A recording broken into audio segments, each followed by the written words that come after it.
Did you put Christmas on a credit card? Don't stress out about that extra holiday spending. SaveWithConrad.com can help you consolidate all of your high interest rate credit cards into one much lower monthly payment. SaveWithConrad.com has helped families just like yours save up to $800 a month. You don't need perfect credit or money out of your pocket. And did I mention no payments until March? So don't make saving money a resolution next year. Make it happen today at SaveWithConrad.com. NMLS number 2129, Equal Housing Lender.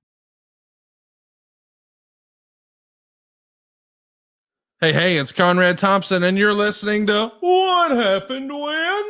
With the voice of your childhood, Tony Schiavone. Tony, what's going on, man? How are you? I'm okay. How you doing? Oh, man, you're in a good mood. I can tell. You got a shit-eating grin right away. Yeah, shit-eating grin, whatever that. Did you ever grin after eating shit, Conrad? Is that what that cliche means? I've been told I eat like shit, but I don't think at the ripe old age of 43 I've ever actually eaten shit. Wow. Are you a big shit eater from way back? I know that, in West Virginia, people do all kinds of crazy stuff. Here's the last time I'm going to tell you I'm from Virginia. And if you don't get that right, I'm going to have some of the guys from the mountains of Virginia come over, cut your nuts off, dangle it on your nose, and let Megan take a look at you for a couple of hours. Well, that would require that you had friends in Virginia, and you don't.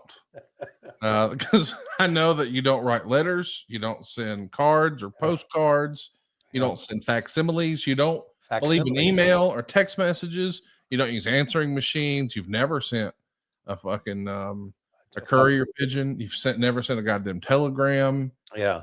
I mean, I don't even think you have a FedEx account, if I'm honest. So I'm not super concerned. Yeah. Well, about you reaching out and having contacts in Virginia, much less West Virginia, your home state. I've sent a telegram, but I haven't sent a goddamn telegram, like you said. So, what was the telegram? Was that how you proposed to Lois back during the Second World War? Yeah, it said, "Hey, honey, after this war is over and I get out of the Red Cross, would you marry me?" That's what I said. You stupid son of a bitch. Wow. I didn't call her a stupid son of a bitch. I guess. Hey, Tony, I know that we're getting real close to, first of all, thank you everybody for joining us live as a part of our live studio audience for both adfreeshows.com and of course, patreon.com/WHW Monday. We're going to be watching a Christmas episode of Primetime Wrestling. So it's December 25th, 1989, or as Peacock calls it, season 5, episode 52. Mm-hmm. Tony, before we get going, I know that there's a handful of shopping days left. Handful, yeah. Really hard to buy people in your life before the Christmas holiday is here. And I think I've got just the right thing for you to give some of your slapdick friends.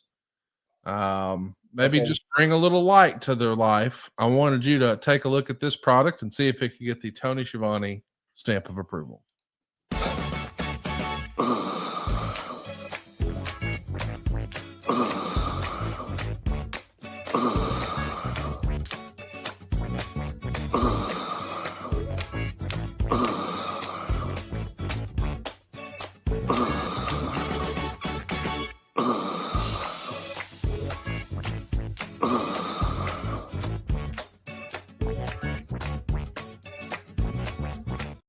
There it is, Tony, the little pecker light. What do you think about the little pecker light? Well, I'm not so sure I like the sound effects. I like when they flick it down, you got to go, they flick it up and go, wee. Other than that, I don't think I'll get one, but thank you very much for that. Well, I hate to hear that you don't think you're going to get one. You're going to get a fun Christmas episode today. You're going to be watching a little Christmas episode from Primetime 1989. Hey, speaking of way back when, I know you don't normally, as a rule of thumb, consume professional wrestling. Right. But did you see over the weekend that Cody Rhodes helped bring back the classic world title, the Winged Eagle Championship, which was the belt they were using way back in 1989. Right. Tony, that's one of the more beloved belts in wrestling history. I know it's all about what we grew up on, but where does that design rank for you all time, Tony? Well, as far as WWE designs, I think it ranks number 1 for me. Yeah, I would agree. Yeah. And I guess Jesse came back as well, didn't he? He is indeed back. Did you have a chance to hear any of his stuff? No, I did not. It was pretty cool, man. And I was explaining to somebody the other day, how fun I thought it was that after all these years, we got to hear his voice again. It Right. made me, for whatever reason, think of you. You know, I never thought we would see Jesse call wrestling again, certainly not in the WWF. And I never thought once upon a time we'd see you calling wrestling again. So Right. I Right. don't know. I think the same reason people enjoy hearing you do commentary, they probably like Jesse for the same reason, right? Yeah, I guess because nostalgia. Nostalgia is kind of what got me back. I mean, you brought me back with the podcast, and then nostalgia brought me back because Tony Khan uh, in the '90s, that was his right. His early, and that's Jesse and I were doing stuff together in the early '90s. So that was his jam back then. And so listen, I realize I realize my role with AEW, and my role with AEW is to make you feel good about the past, to make you it's nostalgia driven, Yes. and I get that. So I mean, if it I would just be another announcer if it wasn't for nostalgia, I think, my opinion. But yeah, nostalgia is big, and I guess that's why they brought back Saturday night's main event with the logo and the old ring and Jesse doing commentary. I think that's all really cool. Good for Jesse. Jesse, I have nothing but great things to say about working with Jesse Ventura, sincerely. And I remember when he got the governorship, of Minnesota. I was still working in wrestling, and he had gone, of course. And I tried to call him, and I called the secretary, and she said, "Sir, you're going to need to fax me a letter telling me why you want to talk to the governor." So after it was all over with, I finally got in touch with Jesse, and Jesse said, "It's so crazy. It was so crazy back then. There was no way you were going to able to talk to me." So yeah, I have nothing but great things to say about Jesse, and I'm glad he's back on TV.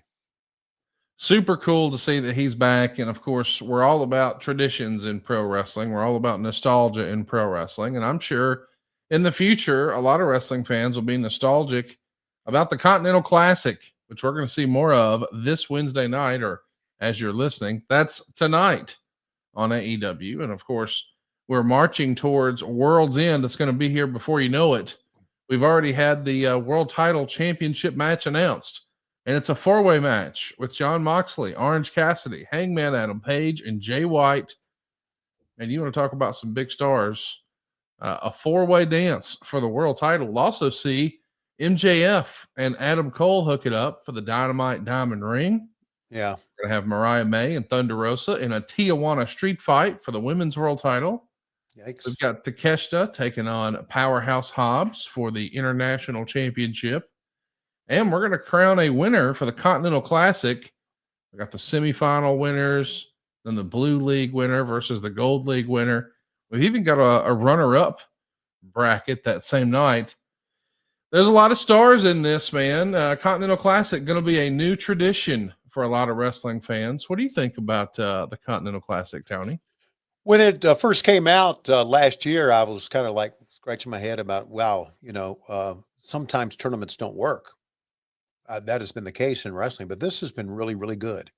We have seen great matches. I think we have seen Kyle Fletcher come into his own during this tournament. Obviously, Will Ospreay has been great in this tournament as well.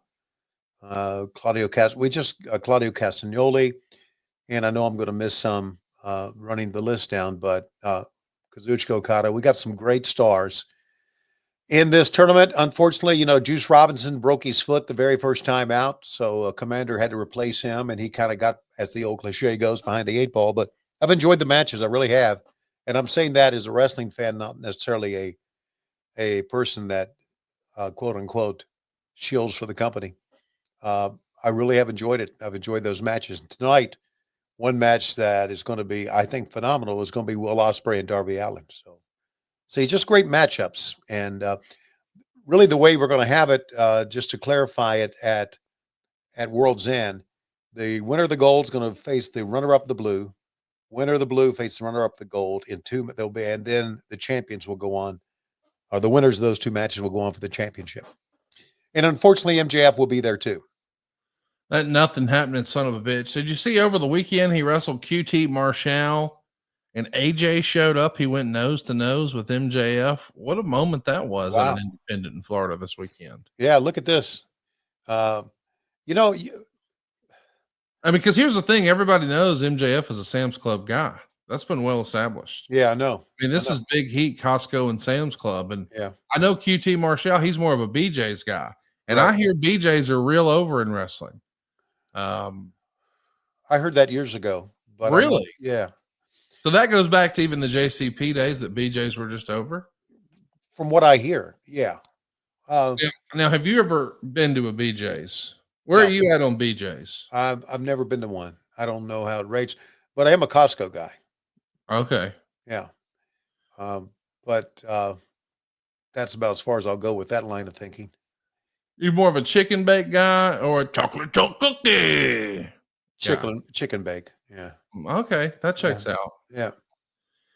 Hey, before we, I got a couple things I want to show you. I got two silly things and I got one wrestling thing. What would you like to see first? Well, everything you show me usually is silly, but so go ahead and hit one of them. I don't care.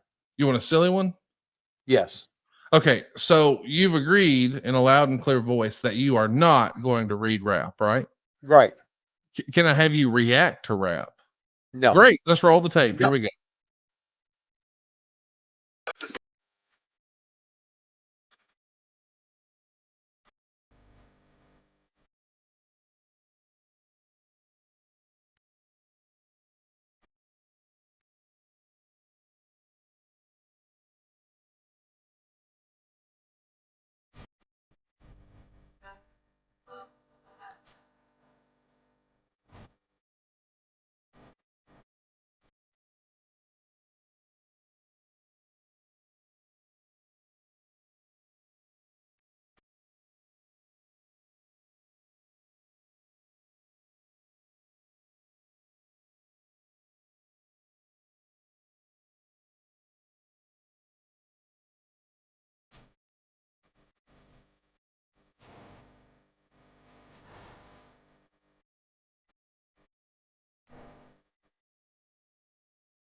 Man, do you think we could get you and Lois caroling around Marietta for that one?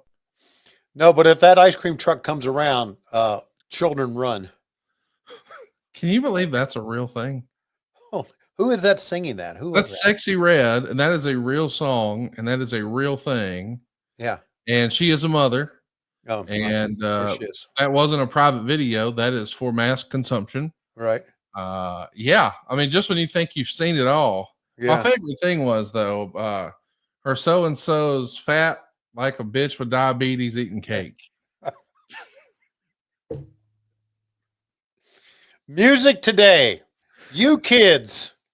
Kids. We went from the Beatles to Do That Dick Hang Low. Tony. Yeah. Right.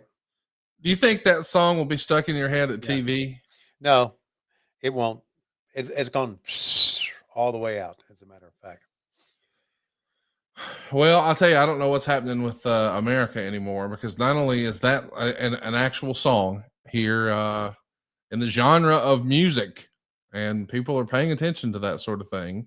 Oh, man. I hope they're paying attention to this school notice that has gone a little viral. This is a thing they have to post in schools now, Tony. I don't know if you've seen this. You want to read that for us? It's come to our attention that students have been masturbating in the school bathrooms. Masturbation on school property is illegal and is against the Wood County School District Health Unit policy.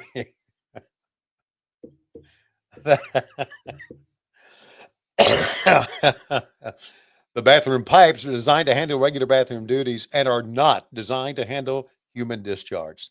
Thank you once again. Well, by the time a kid read this, he's already gotten off. The excessive amount of discharge buildup has caused blockage underground, forcing us to close the bathrooms. Multiple pipes have come close to bursting, causing thousands of dollars of damage, which will be deducted from your future educational fund. These actions will affect your education learning. Please masturbate in your own homes. If any discharge is discovered in any of the bathrooms, it'll be collected, analyzed, and determined who it belongs to. Wow, those educators should never end a sentence with a participle. If it's discovered that the semen discharge is yours, You will be fined up to $750 and will be reported to public authorities. Thank you for your continued efforts. Support the well-being of our community school. Go Patriots. God bless America. God bless America, where we can have a song like that and a sign like that in our schools. God bless America. The thing at the end made me think of ad-free shows. Go Pats. Dude. I was reading fine until I got Wood County. And then that got you, didn't it? That tripped me up. Yeah. You know, it's been said, people have described you before, Tony. I don't know if you've heard this, but I probably have. That you had so much volume you could shampoo a water buffalo. Yeah, that was an Arn Andersonism. And I'm wondering, do you think you had anything to do with clogging up those pipes? I mean, so much as salmon that it burst the pipes. Salmon. I did not go to Wood County schools. Are you sure? Yes.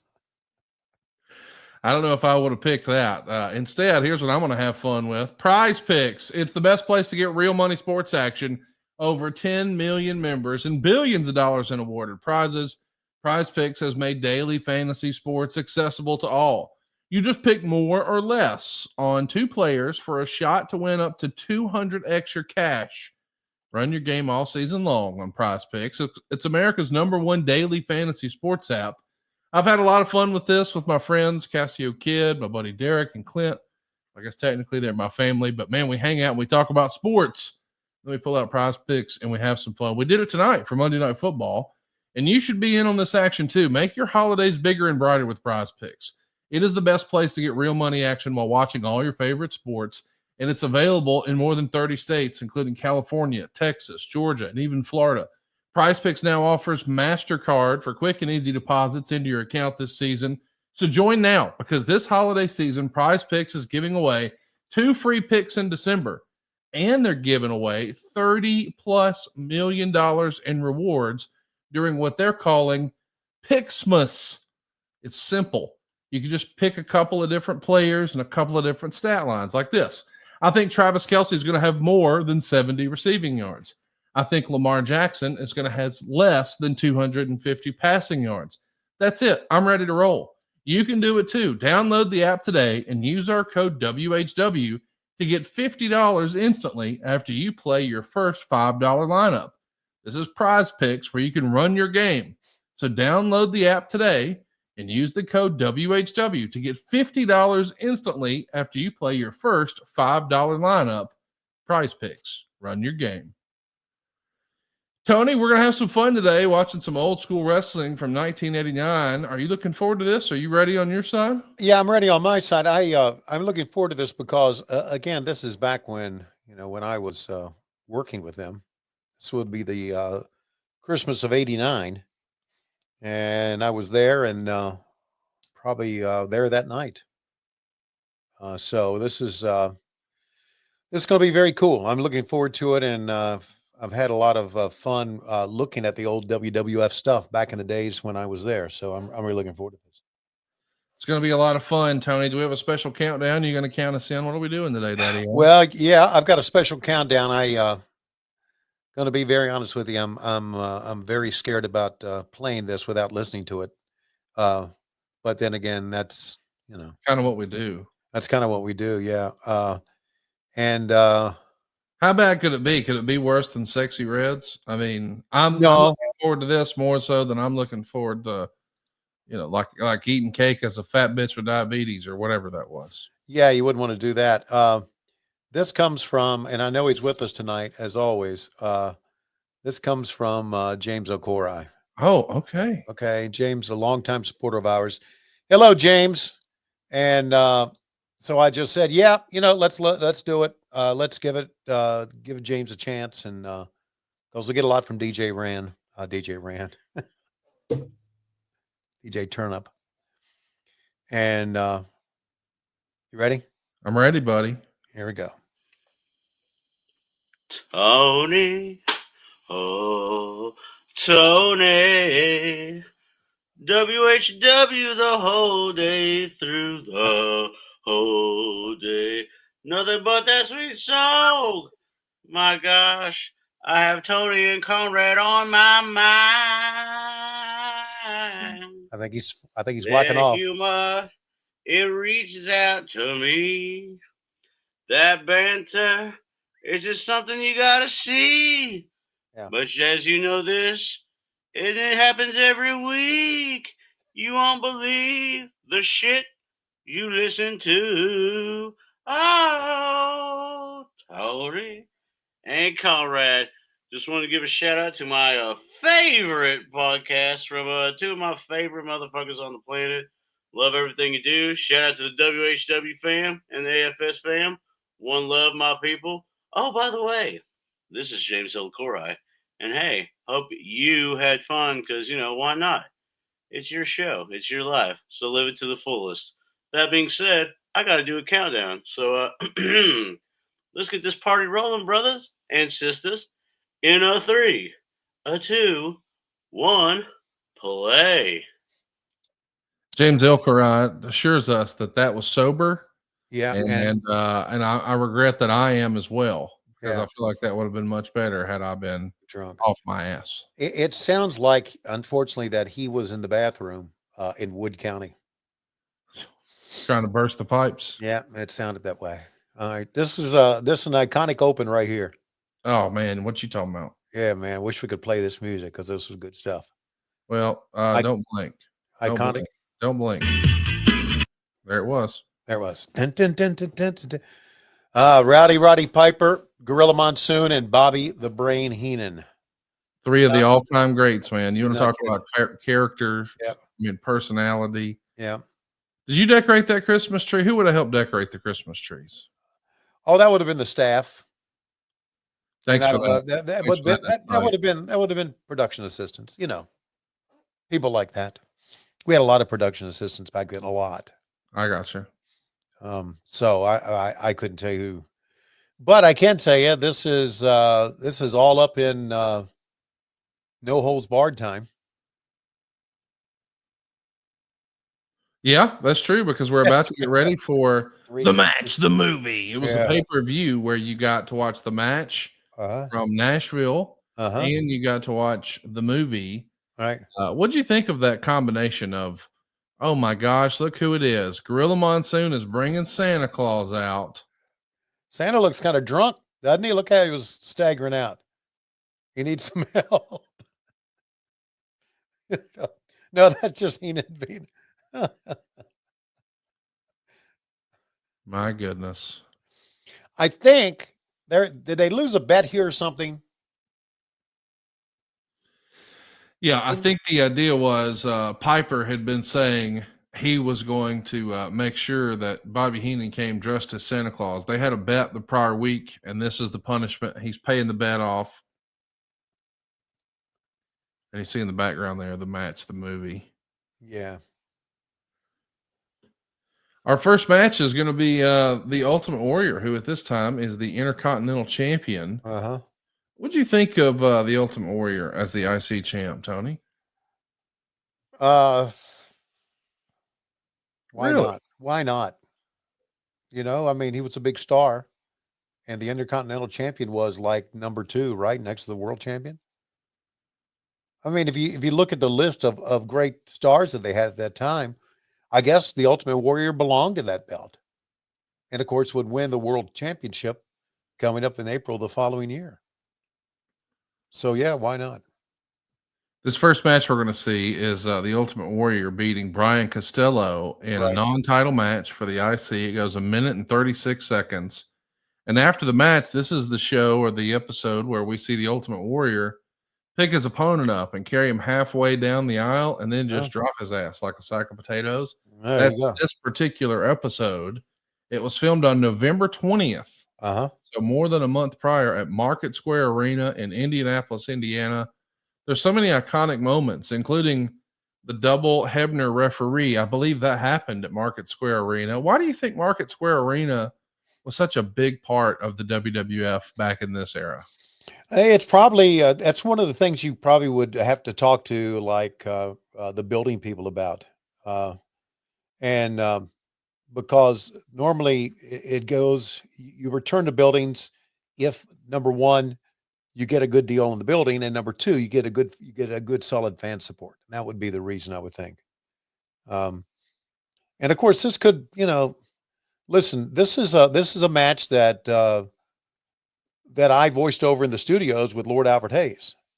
So this is a match that had already been taped, as you mentioned, and we just revoiced it in the studios. And again, I like how they took the WWF logo and kind of Well, the reason out they of had to focus. blur that one in particular, Tony, is because that banner that hangs in the ceiling says Superstars of Wrestling.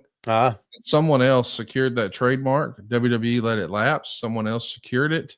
Wow. And when WWE tried to make a deal with them, they either asked for too much money and the WWF said fuck off, or they just didn't want to pay for it at all. So they do not own the Superstars of Wrestling trademark, and anywhere you see that, they now have to blur it. Yeah, and that's it's well, there it is right there. It's amazing to me. And notice, Tony, just so you know, that logo I don't believe even existed back then. Okay. Because that is a modern, I shouldn't say modern, that's a mid-90s WWF logo turned on its side. Like they weren't turning the logo on the side there. Okay. In that era. All right. Yeah, right. It was just straight on. You're exactly right. So I think originally it probably said Superstars of Wrestling, but they knew that we couldn't do that. So the actual WWE network just cleaned that up. Yeah. But anyway, we did a lot of re-commentating matches. And so the Warrior. Notice how Jim would blow up in 30 seconds, man. Yeah, I mean, he's running to the ring, high intensity. Yeah. Slinging the belt around his head. Yeah. I'm all for these minute 30 matches. Oh man, just throws the belt down on him. Yeah. I've heard recently people in wrestling say they don't think enhancement matches have a place in wrestling anymore. What do you think about that? Well, that's a good discussion. I'm from the school that they do. Yeah. But it's got to be done correctly. And the reason I say that is I don't think, and there's a school of thought here, as a quote unquote star or superstar, if we will, that you can go into a quote unquote squash match and give the person you're wrestling a lot. You've got to look great. You've got to show how tremendous you are. You got to show your moves and your wear and not give that person that much. And if it happens that way, I think they're worth something. Because first of all, you turn on an enhancement match, you know who's going to win, right? Yes. I mean, there's no question about who's going to win. However, if you give your opponent some, it's not doing you any good. And that's my thought on that. And I know a lot of people behind the scenes feel the same way. That sometimes they give their opponents too much, and that comes from in this day and time. That comes from spending a lot of time at the independent circuit and not knowing what squash matches are really all about. I don't think you should do a whole show on them. Back in the day, that's all there were, and it was the promos that you watched the show for. So I think there's a place for them, just not too many. We're still watching, of course, Prime Time. We hope you'll watch along with us. It's from Christmas Day, 1989, or as they call it on Peacock, it's season 5, episode 52. What we're watching right now is a WWF magazine update. Mm-hmm. And when I was a kid, the WWF magazine was such a cool part of my fandom. Right. I remember the first thrift store we actually ever went to. I don't know how or why we were there in particular looking for something, but there was something that my mom was trying to make for someone or something. And we went to the first thrift store I remember going to, and there was a whole box of old WWF magazines from 87, 88, 89. Wow. And it was like, $5 for 100 magazines or something silly. So I asked mom, and she, of course, said, "Oh, yeah, we can do that." So I came home with just a box full of these old magazines, and I had just discovered wrestling in 1988. So to come home with all of these magazines, I was in heaven, man. It was such a big part. And I know in this era, that's another revenue stream. And I know that nobody really consumes magazines anymore. But Tony, when I was a kid, man, going to the grocery store with mom was not any fun until you realized, oh, wait, there's a newsstand filled with wrestling magazines, and you can flip to the back and see the rankings. And it was a big part of my fandom. Were the wrestling magazines a big part of your fandom, Tony? Yeah, but the wrestling magazines that were a big part of my fandom were Pro Wrestling Illustrated, The Wrestler. Those were, we called them the Bill Apter magazines back then. I subscribed to them. I got them delivered to the house all the time. And that's how, back in the day, that you would, like, for instance, you would read about Baron von Raschke in Minnesota at the AWA. And then all of a sudden, when you heard Bob Caudle say, fans coming soon to Mid-Atlantic Championship Wrestling, Baron von Raschke, you go, holy shit, I've read about him on the magazines. So the magazines were where you read about all the guys in the other territories. This is back in the territory days. The other territories, because, everything was on local TV back then. And then when they came your way to your territory, it was big news. So I was big into those magazines, really big into them. And I ordered a lot of stuff in the back of those magazines, like Stratomatic baseball cards and things like that. But yeah, the Bill Apter magazines were a big deal. Do they still have PWI? They do. Yeah, it's still around. They're still doing the PWI 500, the whole deal. Yeah. Yeah, I love this era right here. These promos we're watching. We see the big blue cage with Scary Sherry climbing the cage. We got the Macho King on the left, and of course, Zeus on the right. This is happening because in just 2 short days, we're going to get to see the match, the movie on pay-per-view. It airs on the 27th. This is the era where they were doing the marketing campaign that says, "Why have a regular Christmas when you can have a no holds barred Christmas?" Of course, that match that never gets old for me. When Sherry ran down and then tries to duck down and runs across the back, and you can just see her doing it, and then she pops up in front of the cage. Yeah. That promo moment right there is my absolute favorite of Miss Sherry Martel. Now, there is another one where she's got the cauldron and the smoke. Right. But those two, buddy, golly, I just love the Macho King and Queen Sherry. I think they might be the most underrated act in history, because when people talk about the Macho Man, Tony, they think about like 85, 86, 87, 88. I like the King version. Yeah. I think it's underrated. People just thought it was a silly gimmick, but he pulled it off, man. Of course he pulled it off, because he was one of the best ever at anything. And one of the best ever promos, when they said, we're going to make you the Macho King, what did he do? He made it work. He believed in it. And that's again, the Macho Man is, to me, is what I always go back to this when I'm talking to younger wrestlers, and I need to drive home a point about being ready to do your promos and being a professional.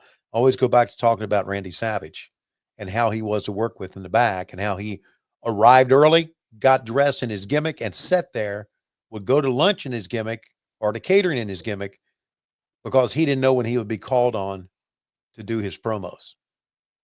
That was pro, man. And there's sometimes a day you've got to ask a person to go get ready, and we're waiting on it just not like it was. He was like, I really miss him. I really do. I really miss his professionalism. I miss Sherry because she was a lot of fun. And you know what's so sad about that? That was Mean Gene Okerlund, who's no longer with us, pitching to 3 people who are no longer with us. Man. Is that something? And somehow you're still here. And there are 3 people right there that are no longer with us: Heenan, Gorilla, and Piper. Time just marches by, and it marches by quickly. And for you guys that are with us here and are young and you don't realize that happens, wait till you get up in your 40s and 50s. It's going to start to really fly by. All right, we're going to Madison Square Garden now. Yes, we are. This show in particular, I believe, is from November 25th in Madison Square Garden. It was originally televised on the MSG network. And we're going to chop up a few different matches, like Haiku and Paul Roma winds up airing on Primetime Wrestling the week before here. Al Perez and the Brooklyn Brawler, along with Jake and DiBiase, airs the following week on Primetime Wrestling. But this episode in particular also has at least clips. It was joined in progress here as we're watching Tito Santana and Bad News Brown go 15 minutes and 53 seconds. But what's interesting is how long some of this stuff would stay on the shelf before it aired. Right. Because right after this Tito and Bad News Brown match, which doesn't air until Christmas, so 30 days later, we've got Dino Bravo and Hercules working 9 minutes, and that airs on Primetime Wrestling April 2nd, 1990. How about that?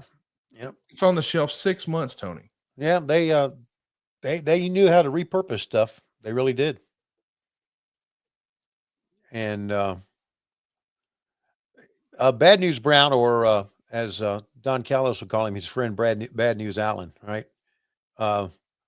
Was one of the guys that brought Don Callis, I guess, into wrestling, and Chris Jericho, right? Those were his guys. Yeah, he's a badass too, boy. Oh, you're not kidding. He's legit badass. And and of course, he's no longer with us. And how about a guy like Bad News Brown or Bad News Allen, who would put up with the bullshit that Don Callis has? Don Callis full of bullshit. You know that, don't you? Oh, yeah. I mean, you Yeah. can tell that just watching the program. Well, geez.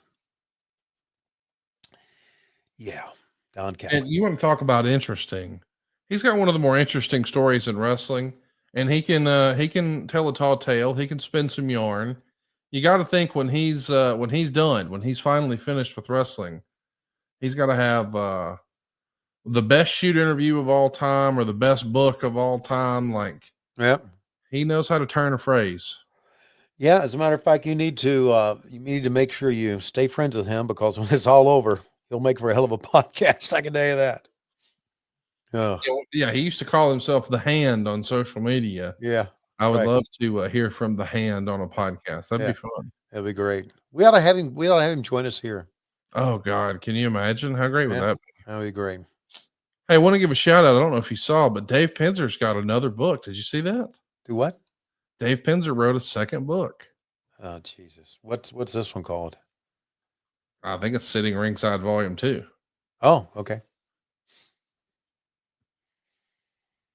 Yeah, there it is. Sitting Ringside Volume 2, the XWF, TNA, and Life After Wrestling. I enjoyed the very first episode of Sitting Ringside. I read part of it, not much of it. I'm not well read. I'm not. You know what's funny is he's got, I just saw in the marketing, he's promoting his involvement of Ric Flair's last match, of what was in the original format for that. So that'll be interesting to open a book and Yeah. see some of my own shit. That's kind of weird, That is kind of weird. right? Like, What I'm a just night! a What a fan. night! What a weird deal, Yeah, what a night that was, huh? Wow. dude. Can you imagine?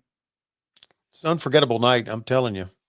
And if you're looking for an unforgettable night, can I recommend Blue Chew? That's how Tony gets his cock so hard. He was just showing me and Silva before we went live.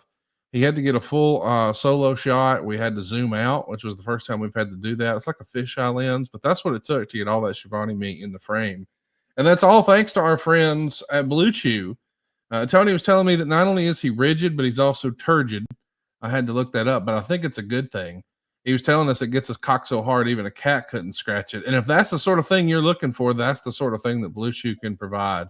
They've got the same online service that delivers the same active ingredients as Viagra, Cialis, and Levitra, but at a fraction of the cost and in a chewable form.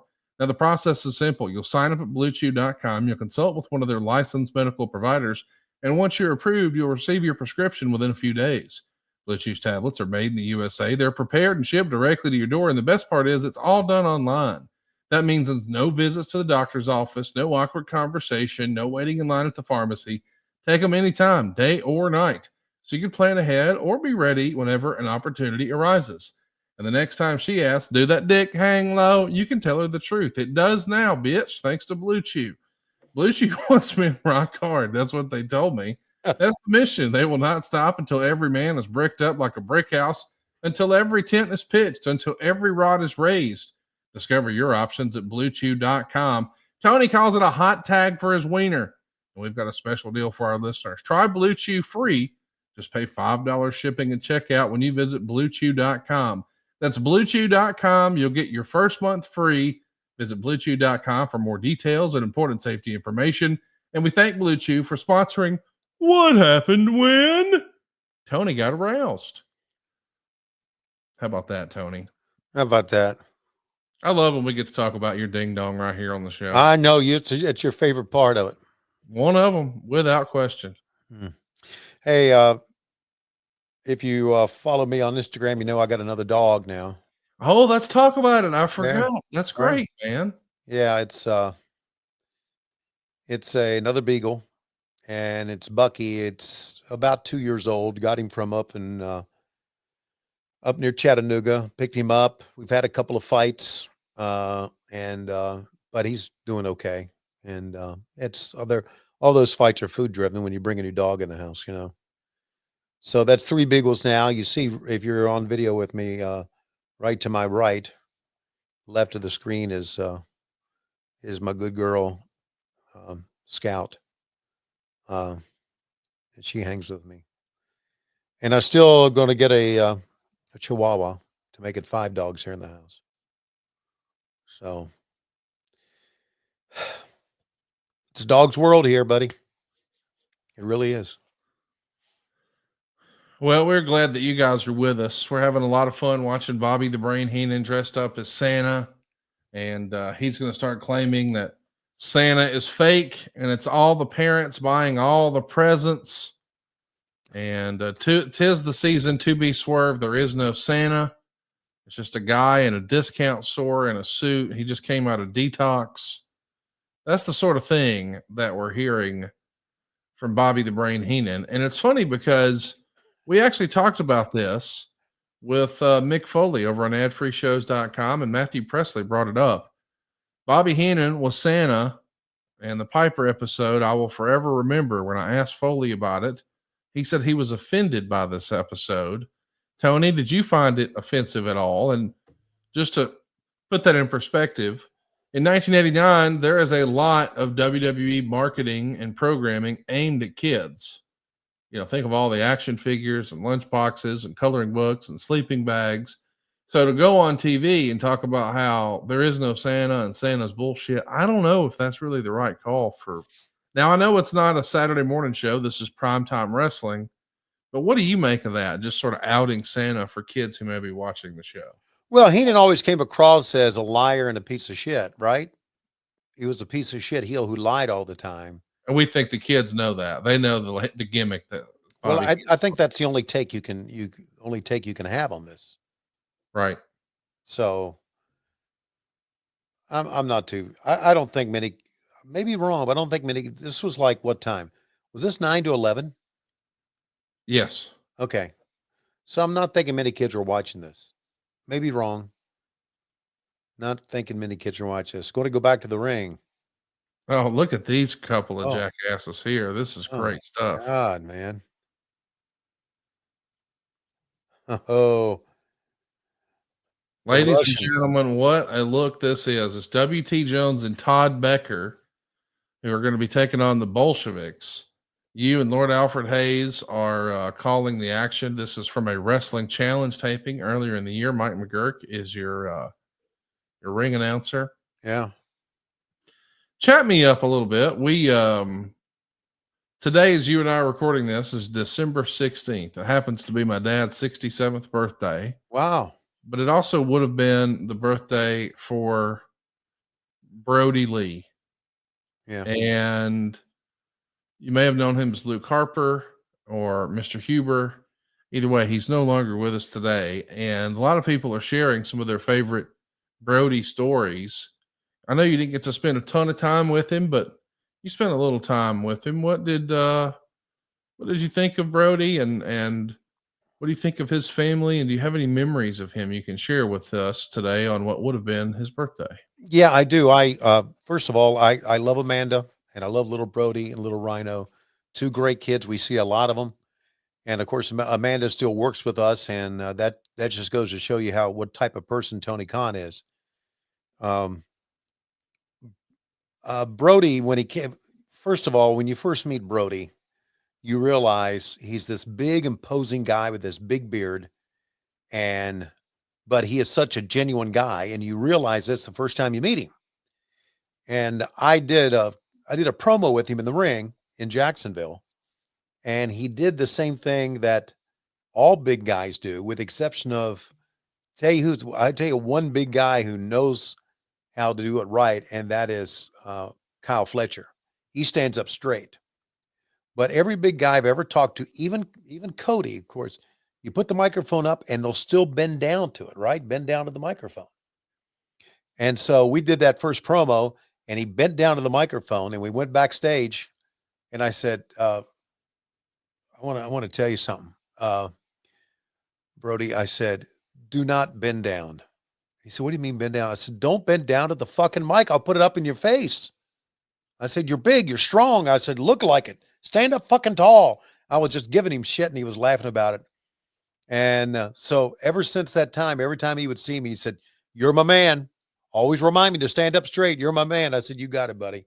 And I just knew that I had worked with somebody who got it and was a great guy and was a lot of fun to work with. And so there's a couple of shots of him and you see him bending down. And I think about that often when I see that. I saw a picture today of him laying on a couch with a dog across him. He was a great family guy.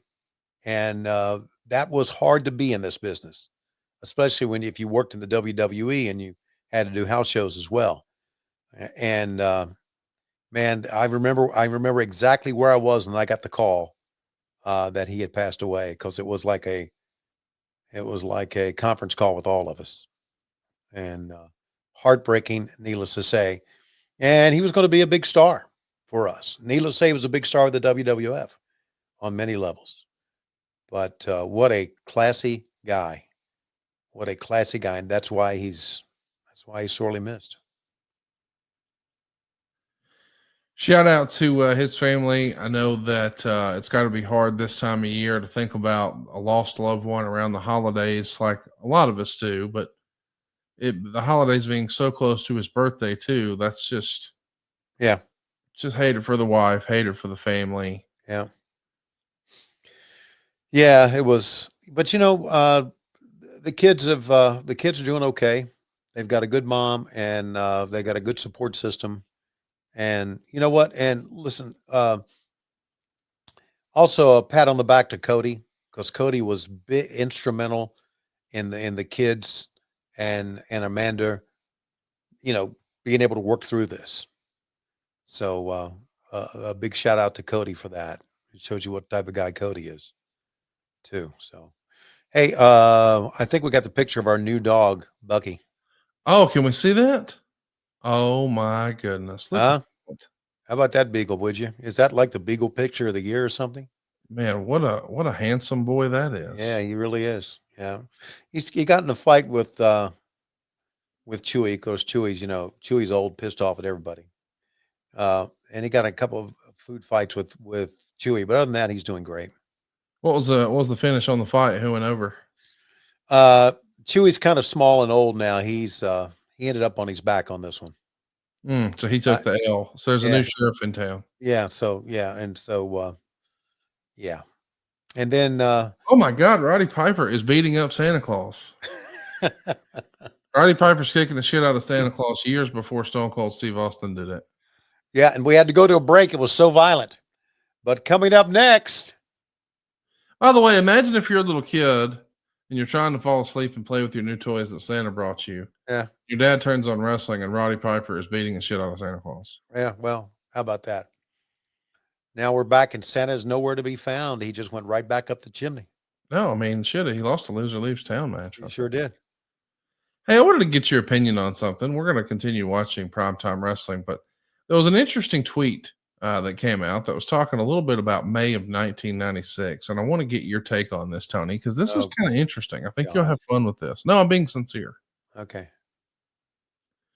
Hey, I have a question for you at Tony Schiavone 24. What was he doing in May of 1996? And there we see a picture of our friends Arn and Brock. But boy, if we could get folks to really focus on Brock there on the right, and then if we could go back to a one shot of Tony now. You telling me?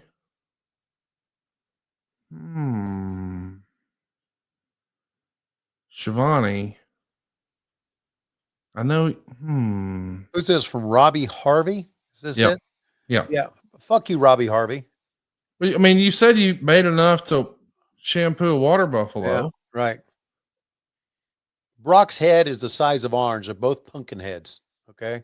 Right. Okay. So there you go. By the way, we're watching a match that's been joined in progress here. This is from Maple Leaf Garden in Toronto. It's Richard Charland and Barry Horowitz. This is an actual fucking show. Oh, yeah. Grab a side headlock, man. You got him.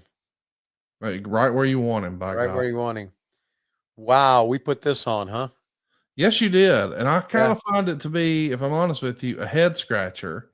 This was filmed on October 8th, 1989. Originally, it had Gorilla Monsoon and Lord Alfred Hayes on the commentary. Billy Red Lyons would be doing an in-ring interview with Bobby Heenan. Oh. And Heenan is giving a live score of the Blue Jays and the A's game that's happening. Of course, he's doing that because Toronto was losing 5-3. So I love that he's trolling the local audience to say, even your baseball team is sucking. Isn't that great? Oh, Heenan. Jeez. Richard Charland here. Now, I know it's probably Charland, but I like Charland. It sounds like a steakhouse. Yeah. He was supposed to be not on this match. It was supposed to be Jim Powers and Barry Horowitz, but Richard Charland gets the nod. And believe it or not, he gets the win. Do you want to guess the finishing maneuver that gets the big win here? It would be a vertical suplex from the top or a superplex. Neither one of those. But let me say this. It is perhaps the most 80s wrestling move you can think of. You want to try again with that hint? It's one of the most 80s finishers of all time. DDT. Airplane spin. Oh, the airplane spin. I mean, the idea that that's a finish. Yeah. Can you imagine, like, if we watched the UFC? Oh man, did he knock him out? No. Was it a TKO? Did the ref have to step in? No. Did he pass out? Not exactly. Oh, so he tapped out. No. Was it a time limit draw? No. Was it a DQ? No, it was a finish. Wow, how did he beat him? I mean, in this shoot fight, this very real mixed martial arts fight, what was the finish on that guy? If he didn't knock him out, he didn't submit him, he didn't choke him out, wasn't a TKO. How did he win? Airplane spin. Yeah, he got dizzy, couldn't get up. He himself spanned another man around. Right. But one of the guys didn't get dizzy and lose, but the other guy, oh yeah, he was done. Equilibrium was gone. And he knew from checking the health records of that guy he had up on his back had vertigo at one time. And that was all she wrote. That's all she wrote. Yeah, he was dizzy. So he had gone swimming earlier in the day and he had water in his ear. Right. That's another way. That's another way you can get it. And you're fucked. That's right. Everybody knows that. Exactly. James Elkrau's with us here, and he wants to know, Conrad, what is your favorite carol from the East Atlanta Santa? Hashtag Gucci. Do you have any East Atlanta Santa songs that you like? No. I like All I Want for Christmas from 2021 on So Icy Christmas. Okay. East Atlanta Santa 3 from the 12 Days of Christmas in 2019 was pretty good too, but All I Want for Christmas, So Icy 2021, that's the one I like. Okay. Matthew Presley says, I love the Bad News Brown character. He had charisma and believability. Do you and Conrad believe the WWF could have done more with him? Tony, what say you? What about Bad News? Could he have had a bigger run in the WWF? Oh, I think anybody can have, if anybody would put the time and effort into your character, you can have a bigger run. I'm not so sure. Do you remember when Roddy Piper had the half black face? I do, yes, sir. Yeah, WrestleMania 6. right. I just wonder if that just I don't know if you think that could have hurt Bad News in any way at all. I don't think so. I mean, I could be wrong. I mean, if anything, that would hurt Piper, right? That wouldn't. Yeah, it was hard to hurt Piper because he was such a big star. I don't know. Well, I would hate to think that another guy doing something that was risky could hurt Bad News. Bad News didn't do anything. Yeah. Yeah, you're right. Yeah, that's hard to put. And again, I'll go back to the thing that you can have a better run with anybody if you just put time and effort in their character. And I don't know what the metrics were back then for saying, okay, he's a big star. Maybe it was house show Working with attendance. Hogan. I mean, that's probably it, right? Ticket Yeah, sales with Hogan. right. That would be it. Yeah. And he did work with Hogan. Did he? Yeah, Did they have a program? they did. But when you ask, if you remember, they had the helmet with the fist on it. Do you remember that? No, I don't remember that. Hulk Hogan wore like a war bonnet, I think is what they called it. But Bruce Pritchard called it a fist fucker helmet. Uh-huh. And he wrestled, I know for sure he wrestled Bad News with that fist fucker on. And to hear Hogan tell it, the issue was Bad News just didn't want to lose. He didn't want to put anybody over. Well, then to answer your question, no. So here He it could is. have had a bigger run. Okay. In the year 1989, November 13th, Yeah. Hogan and Bad News are main eventing in Roanoke, Virginia. Okay. The day before, they were headlining in Norfolk, Virginia. Okay. The day before that, they were headlining in Augusta, Georgia. Oh, all right. The prior month, they had headlined in Orlando and Uniondale, New York. They even worked on Saturday night's main event in February of that year from Hershey, Pennsylvania. They had a handful of matches in 88, including St. Paul, Minnesota, East Rutherford, New Jersey, Toronto, and even Wheeling, West Virginia. But you could actually trace their history all the way back to 1980 over in New Japan Pro Wrestling, where Bad News Allen was teaming with Hulk Hogan. That happened way back in 1980. They were tag team partners, Tony. Wow. That's going way back. I didn't know that either. By the way, I that didn't either. explains Finn was something else. Yeah. You think there's any chance you could hit Lois with one of those after the turkey on Christmas Day? I doubt it. I doubt it. What's your go-to meal on Christmas Day? Do y'all do the turkey again or do something different? We do something different. We sometimes I think we're going to go to. I know we've been invited to your house, and I really appreciate this. But I think we're going to go to Chris's house, and usually Chris's wife fixes a very nice dinner. She's really a good cook. And Couple Hungry Man TV dinners again. yeah, yes, Hungry Man. Yeah, the one with the dessert in the middle. Salisbury steak. Yep. Yeah. Now I know that you like to eat. What's that sort of canned stew you like? What's the brand? Denny Moore beef stew.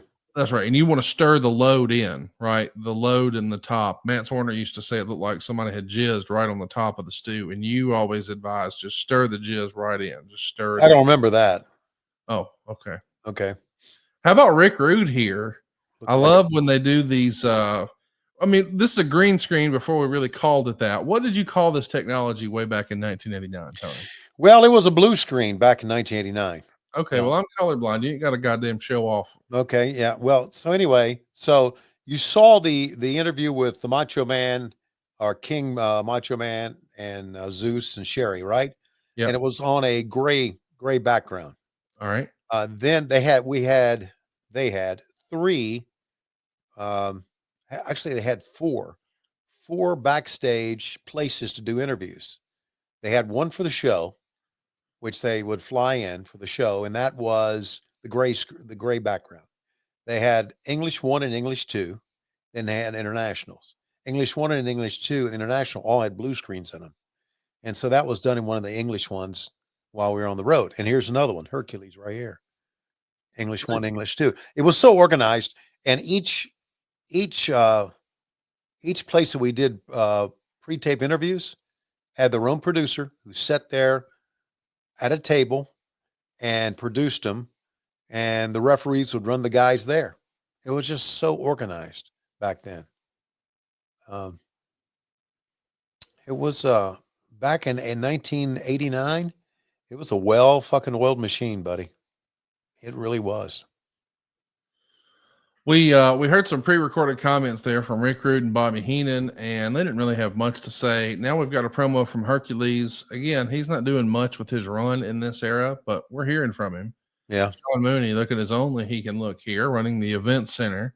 Mm-hmm. And we're about to go to a golf course where we'll hear from the Genius and Mr. Perfect. Mr. Perfect is going to sink a hole in one. And then in between all that, he's making threats towards the WWF champion, Hulk Hogan. I have always believed that would have been almost like a dream scenario to set up a WrestleMania match with Hulk Hogan and Mr. Perfect. At this point in his run, Mr. Perfect is undefeated. He has a flawless record. He's not been pinned. He's not lost a match here in the WWE. And we know that ultimately he's going to wind up losing to the Ultimate Warrior, but it won't make air before WrestleMania. But at WrestleMania 6, he's going to lose to Brutus the freaking Barber Beefcake. Wow. I think you could have had him maybe somehow sneak attack Hulk Hogan, maybe when Hogan and Warrior are going nose to nose. Mr. Perfect tips them both out at the same time or something. He steals the Royal Rumble and he gets a shot at Hulk Hogan. I could totally see Hulk Hogan and Mr. Perfect at a WrestleMania, but it didn't happen. And when you take a look at the data, because Bruce and I have covered this, man, when they main evented Madison Square Garden, Mr. Perfect and Hulk Hogan, fans just didn't show up for it. It just did not draw as well. And that's so disappointing to me because in my mind's eye, Mr. Perfect was about as good of a heel as you could have had in the WWF in this era. Yeah, he looked good. He could talk. Great physique. Handsome. And not only that, they did a lot of videos with him. They did him doing the hole in one. They did him shooting a 300 game in bowling. Remember that? And there was something else they did with him. Did a couple. And I thought the same thing. I thought he was going to be paired with Hogan. But again, just like, we got that question. Do you think Bad News Brown could have got a bigger push? What are the metrics? And I guess the metrics are a match that didn't draw, right? Yeah. If it doesn't draw, they're not going to stay with it long. I can tell you that. Man, you're in for a real treat here. We got Bret the Hitman Hart in singles action here in 1989 against Greg the Hammer Valentine, who's got Jimmy Hart with him. This is from the Meadowlands Arena in Meadowlands, New Jersey. This is Tony Schiavone and Lord Alfred Hayes calling the action. I love that. Man, what a beautiful robe. Yeah. That the Hammer is wearing there. Yes, that is an Olivia Walker, if you're curious. What's interesting about this match in particular, Tony, and again, remember, this is aired on Christmas night. That's when people are seeing this. December 25th, 1989. This match happened on May 8th, Tony. Oh, jeez. There's a good chance that that Lord Alfred and I, May 8th of 89, Lord Alfred and I were there live, and a young Matt Schiavone was there with us as well. Really? Yeah, Matt went to the Meadowlands with us to a show, and Matt would have been, what, 7 years old at that time? Yeah, I guess so. 7 years old. But he went with us to a show one time. So he could have been with us. Not sure. I mean, I did so many things for the WWE back then. And I've said so many times how much it was a fun year. It really was. Really a fun year. I've talked so many times about this, and I'll hammer it again, that I'm so fortunate of my time in wrestling that I was able to do so many things. Be able to start at the end of the territory. So I was there when the territories were still around. I was there when WrestleMania started, although I wasn't at WrestleMania 1. I did do a couple of WrestleManias, some of the early ones. I got to work for the WWF. And just about every time you see a Ric Flair promo from the old TBS days, there I am holding the microphone. And I got to be part of the Monday Night Wars. for good or bad, out of whatever side you're on. Good for you.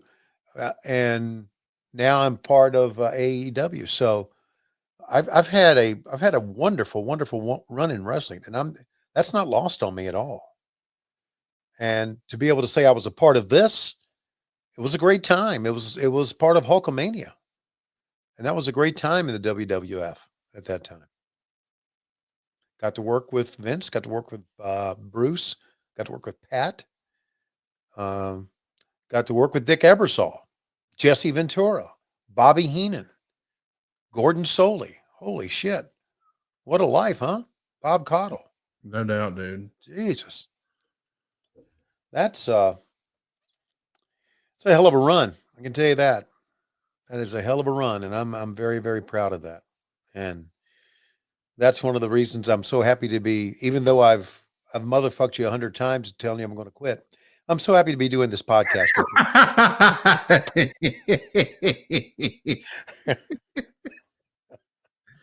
my relationship with Tony Schiavone is by far one of the most interesting in all of wrestling, because he will just send me the meanest text messages. You ignorant motherfucker. I hate you and everybody you work with so much. And then I see him in person and he hugs my neck. How you doing, man? I've never said I hated you. Oh, no, you're right. No. It's just everyone else. Everybody else who works with us can kiss my fucking fat ass. Except Dave Silva. I kind of like Dave Silva. Dave, are you with us tonight, Dave?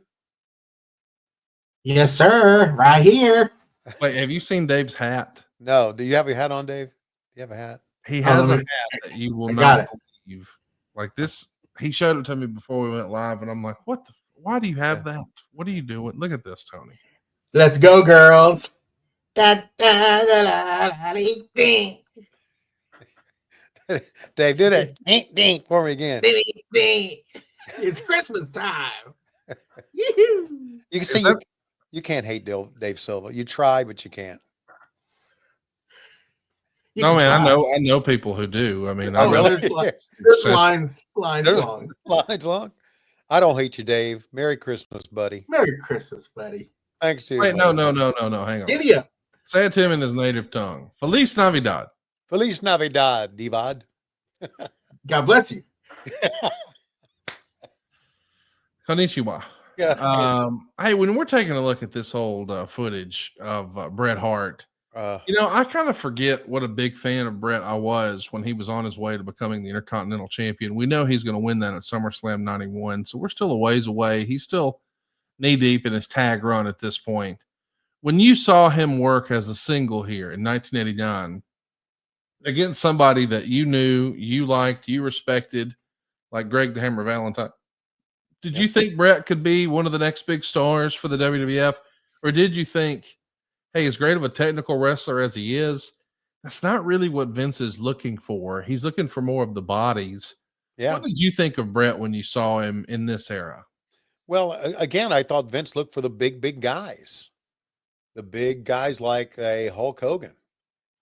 So I thought Bret was great, a great technical wrestler, but I didn't think he would be a world champion. I was wrong. Yeah. Yeah. No, I mean, I'll be honest. I didn't think that he would make it to world champion either. I kind of thought he would be the Intercontinental champ, and I loved him there. Like, I thought he and Shawn Michaels and Davey Boy Smith, like, that felt like the modern version of this era of the Mr. Perfects and the Randy Savages. Like, it was just another class of great in-ring wrestlers as a single right behind him. And I know a lot of those guys were there for that as tag teams, whether it was Shawn or Bret or Davey. Actually, I just put together, they were all tag teams. Mm-hmm. That is interesting that, some guys like the Hulk Hogans of the world, they come in and go straight to the world title. But other guys, guys like the ones I just named off, they start in a tag team, split off, get what I guess we would call the mid-card belt, and then eventually some of them work their way up to the world title. Why do you think that is, Tony, where some guys just immediately get right into the main events and others, it takes a little while? I don't have an answer for that, but I can tell you this, looking at Bret Hart, Bret Hart and Jim Neidhart together as the Hart Foundation, they had a certain look about them. Yeah. when they split off, Bret Hart didn't change that look. No.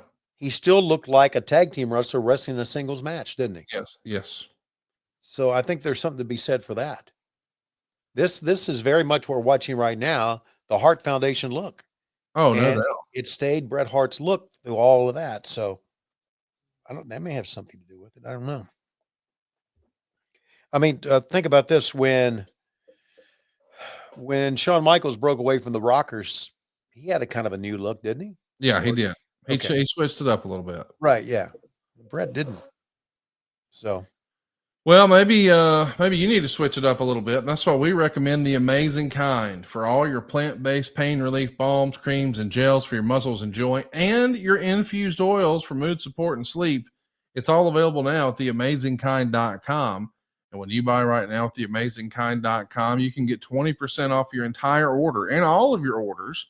When you use our promo code WRESTLE, your body will thank you. The Amazing Kind is a family-run business. Their products are of the highest quality, sourced from GMP certified manufacturers and tested for both quality and purity to ensure that what you're buying is exactly what it says on the labels. The Amazing Kind infused oils are made from all natural, sun-grown hemp and infused with nutrient-dense MCT oil. I'm a big believer in this product, and I really like that this guy is one of us. You see, the founder used to work in the wrestling business. He was a producer and editor at the WWE, working on their commercials and marketing. And we tried these products at my household, and we absolutely loved them. I actually had a conversation with a pretty big-time AEW wrestler. I won't share their name, but he was telling me all about how CBD and specifically CBN have helped him in his recovery and his well-being. And if you've been on the fence, but maybe you've had some trouble sleeping, CBN can really help you. It's going to gain a lot of potential for the potential benefits for sleep. Like lots of people are talking about how it helps them feel a little more calm. It eases their mind a little bit and some of their racing thoughts. And as a result, they have an easier time falling asleep. So if you've just laid awake at night and wondered, will I ever fall asleep? Man, you need some CBN. Not only will it help you fall asleep, but it can actually extend the duration of your sleep. And maybe my favorite, it'll reduce your nighttime awakenings. So if you're up and down or tossing or turning or fighting with the covers, or maybe you're just dealing with some straight up insomnia, the Amazing Kind can help. I really believe in their CBN. I think you will too. I also want to put a bug in your ear about the CBD topicals. It doesn't get any easier than this. What hurts? Rub it on. Ta-da! It has anti-inflammatory properties. It's going to aid you in muscle recovery. It can even help with your skin. It helps Frances in my office with her migraines. And even if you've got like chronic conditions like fibromyalgia or neuropathy, it can help. You just simply apply it to what hurts, the sore muscles, the joint pain, whatever you got going on. Go try it right now. The Amazing Kind has everything you're looking for, the oils, the topicals, everything in between. Use our promo code WRESTLE at theamazingkind.com and get 20% off your entire order. That's THE Amazing KIND.com and use our promo code WRESTLE. We want to say hello to Coach Keith Morrison, who's finally awake and has joined us. And he's probably on halftime with the Raiders right now. I don't know if you know, but they're playing football tonight on Monday Night Football. Yeah, there was a doubleheader tonight, right? Yeah, and by matter of fact, the Falcons right there in your hometown of Atlanta, as we're speaking, there's 2 minutes left. They've got the ball. It's 15-9. The Falcons are going to win a game. Of course, that had to happen against the lowly fucking Raiders, but going to kick the Raiders down to 2-12 if the Raiders lose. How about that? Yikes. Look at you knowing some shit. The Vikings, by the way, about to finish up the Bears and put it on them. Yep. My dad, we're going to put him in a home soon. I was at his home earlier tonight, brought dinner in for the family. It was a great time. And we sat down afterwards and turned the game on so we could see kickoff. And when they got a glory shot of the outside of the building, and we had seen the first, few drives of the game, Dad says, "Is that the Mercedes-Benz Dome?" And I said, "No, Dad, it's not." He said, "Oh, I didn't know." And so then we see the interior of the field again. By the way, the Mercedes-Benz Dome is in Atlanta. Right. And as the Bears are playing the Vikings, he says, "So this is in Indianapolis, right?" And I said, "Dad, where do you think the fucking Vikings are exactly?" And he said, what do you mean? And I said, what town do you think the Vikings play football in? And he said, right there, son, that's it. I said, well, a minute ago, when you saw the outside of it, you called it the Mercedes-Benz Dome. That's in Atlanta. And now you've seen the field and you know for sure that it's what it is and where it is. And you ask, is it in Indianapolis? He goes, yeah, well, the Vikings are playing. And I go, Dad, do you think that's the fucking Colts? He goes, no, stupid ass. It's the Vikings. I go, the Indianapolis Vikings sounds right to you? He's like, oh, I'm 67. Fuck off. Well, so am I. Yeah. And here's the deal. I know what's going on with your dad. Prevagen? Well, no. It's Alabama hangover. Oh, I see. Football's over and our mind's mush now. Yeah. I mean, the Alabama did not make it into the playoffs, and your dad is like he just so pissed off. He can't compute this now. I got right. you. He can't compute, and I get that, so just be easy on him, okay? I will, man. I can't wait to see. I'm glad to hear the Indianapolis Vikings pulled it off tonight in Atlanta at the Mercedes-Benz Dome. Yeah, over the Chicago Indians. Yep, right. It was almost like when I was watching AEW one time, and it was announced that Kenny Omega was the WWE World Champion.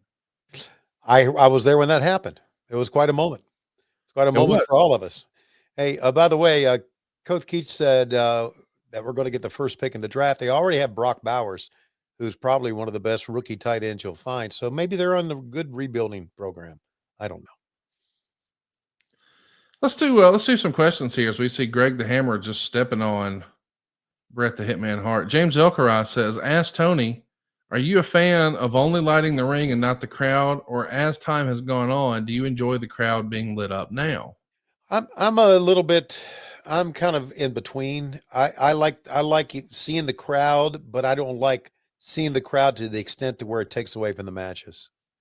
A lot of times when, you get a big crowd and they'll put like a different colored lighting on the crowd. It adds to it. I still think the ring needs, and the ringside couple of rows need to be the absolute brightest. So it's kind of a combination on both. If that makes any sense. Another question here. Did you get to hear any of Jesse the Body Ventura's commentary? I know you haven't heard the whole show, but what about clips? I think he did a fantastic job and didn't miss a beat. Have you heard anything that he did? No. And do you plan to see or hear any of it? No, I don't. All right. There's that. Right. Thank you, James O'Corai, for your questions. But I'm sure Jesse did a great job. Hell, he's one of the best of all time, right? Yeah, no doubt. Right. Jamie Joshua says, who from this episode of Primetime that we're watching tonight would you want to make all elite? So if you had a time machine and you could go back and grab anybody we've seen on the show so far tonight, is there anybody you'd say, oh man, I wish time travel was real because I'd love to have that guy? Well, it would be Bret Hart, because Bret would give you great matches, and that's what we're kind of known for, great matches in the ring. I think Bret Hart would be the person that we would want to have. I think that's a great call. No doubt. James wants to know, did you ever have a professor you didn't like? And what was the reason? Did you ever have a professor you didn't like? Oh, you mean in college? Oh, absolutely. I think he means in porn school. Okay. Yeah, I had one that he and I had words. What, you had words? Yeah, we had words. You had a promo on him? Yeah, kind of. Well, you got to tell us this story. I walked out of class, basically what I did. And why'd you do that? Well, he had just become a professor, and this was a news writing class, and we had to go listen to a press conference and then give notes on it.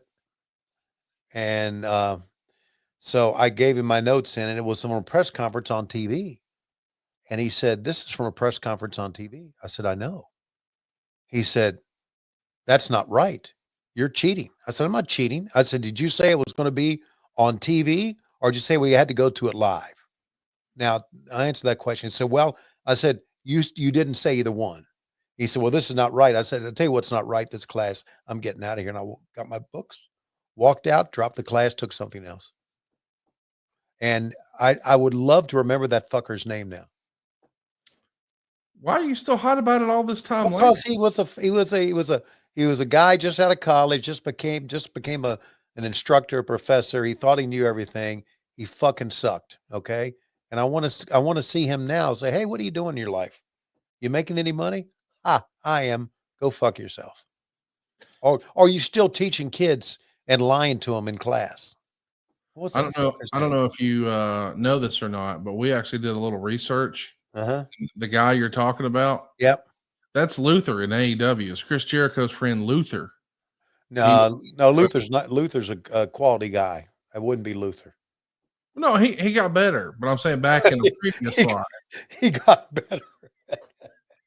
He's all better now. he is. People can change. We learned that from Rocky.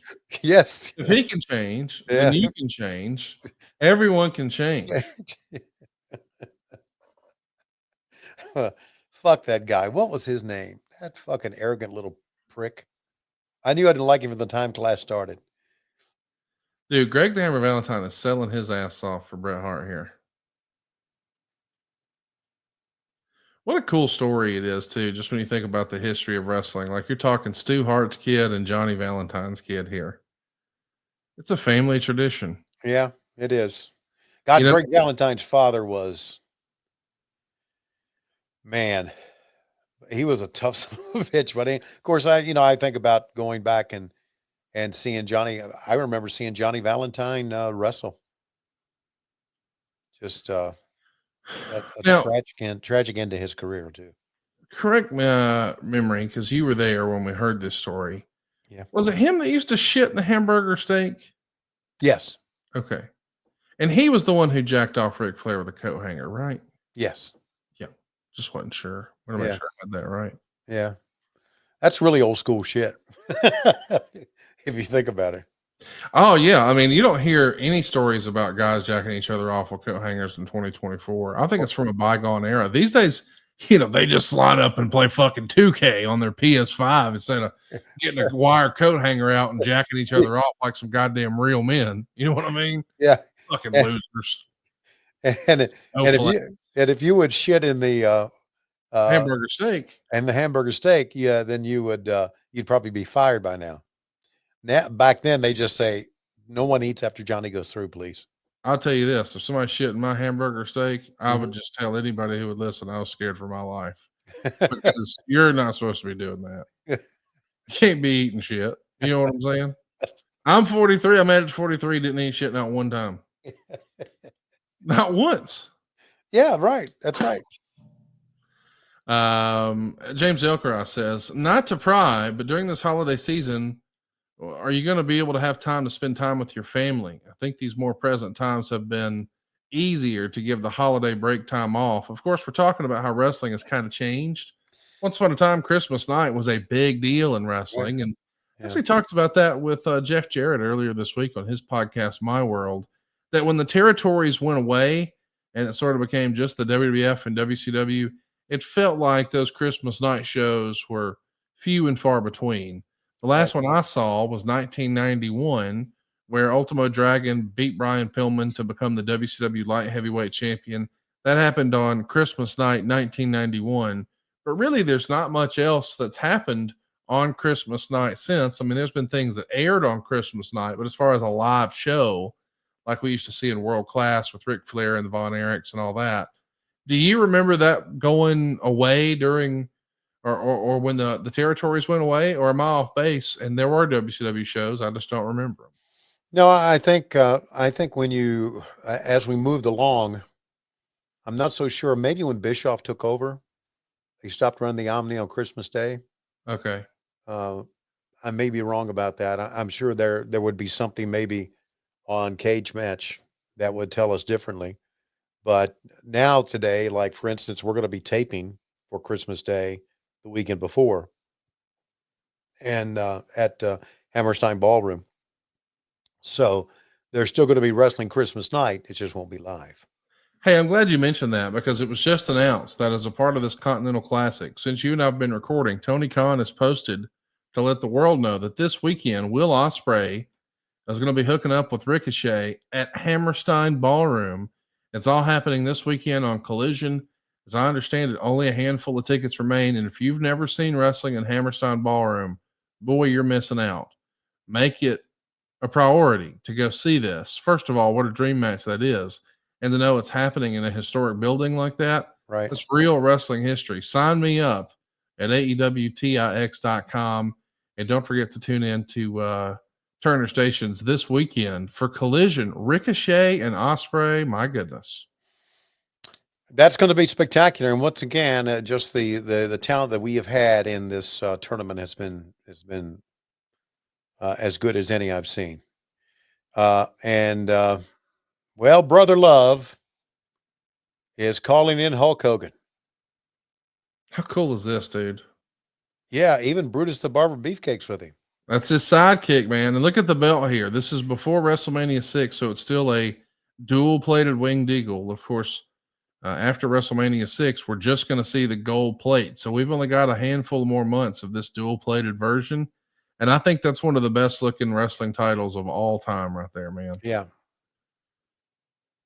No question. I got to find an actual ring used one from back then. I've never been able to find one, Tony. Huh, really? Yep. I mean, it's harder to find than a goddamn 6-man tag team championship, you know? Yeah. Oh, by the way, we were in St. Louis and I saw Brian Bowringer for the first Who'd time. he ever beat? Well, he's the one that I gave the 6-man belt to. And what'd you say? Did you kick him in the dick and get my shit back or what? No, I didn't. I said, "Hey, how you doing?" He said, "Good." And we hugged. I said, "Good to see you." He said, "Good to see you." And that was it. You really don't give a fuck about me at all, do you? Oh, I do a lot. And that's as I was walking away, I thought, 6-man belt. But he lives in St. Louis now, so I don't know if he has any connections with the Padres or not. I know a guy who lives in St. Louis. You do too. Yeah. And as a matter of fact, tomorrow he turns the big 5-0. Does he really? Yeah, the big 5-0. Good. Great for him. And look at Brutus the Barber Beefcake's hair. It looks great, doesn't it? Yeah, doesn't it look great?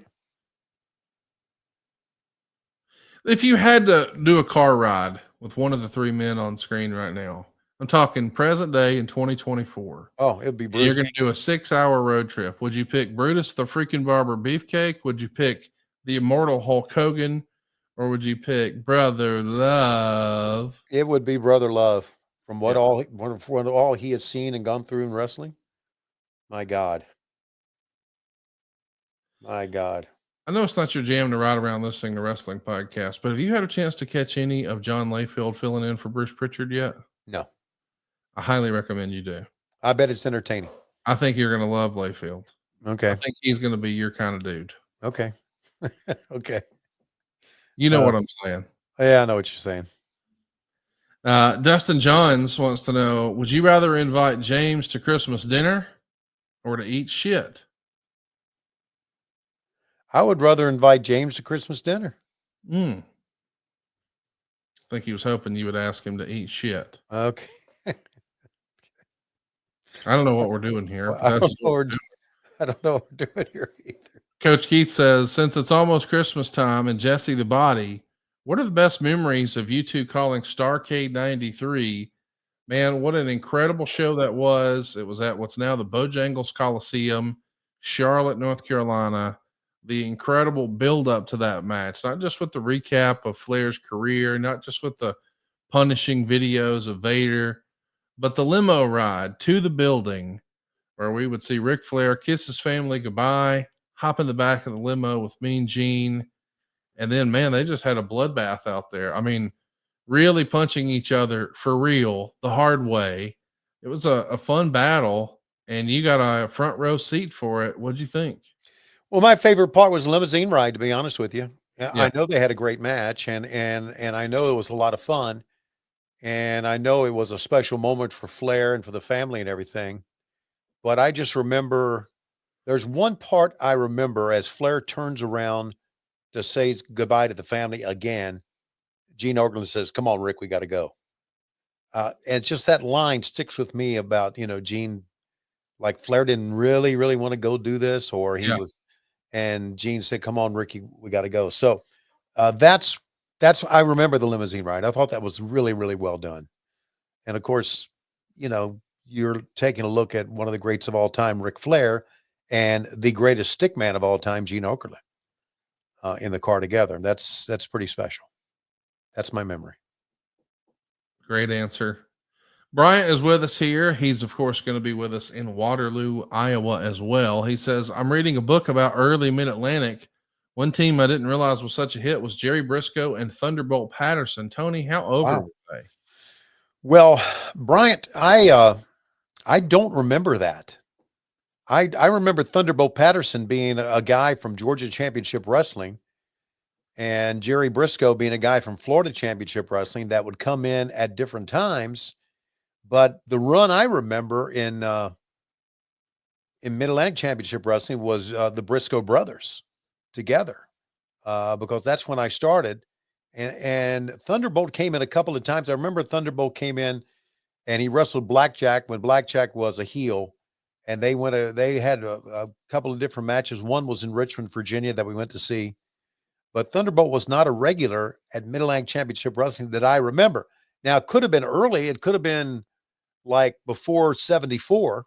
Could have been in the early 70s because I started watching in 74.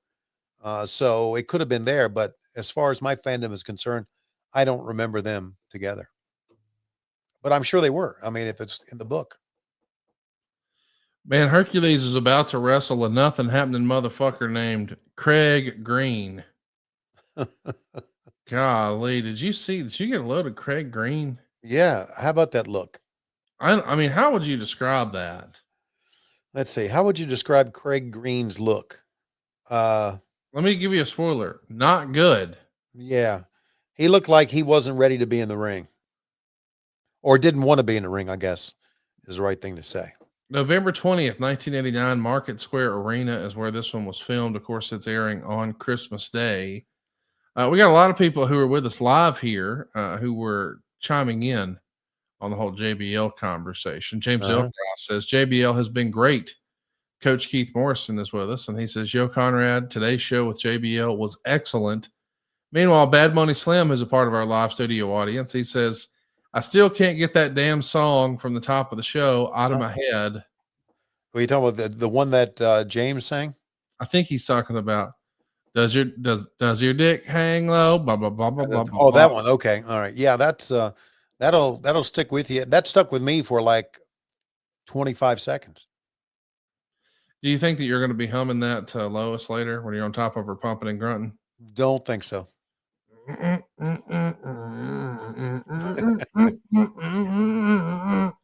Hey, Lois doesn't listen to the show anymore, right? Never has. Go ahead. What'd you get Lois for Christmas? Nothing. No, I don't think you heard me. I asked what you got your wife of 47 years for Christmas. Nothing, because she looked at me a couple of days ago. She said, don't you dare get me anything for Christmas. I said, what? She said, I'm serious. Don't you dare get me anything for Christmas. I said, okay, I won't. She said, I'm serious. I don't want anything. I mean, what could a woman like that want? She's got an open checkbook, get anything she wants.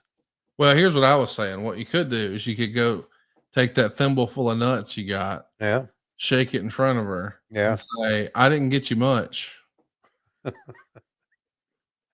I got you a little something. You're talking about a thimble full of nuts, not a middle bucket full of nuts.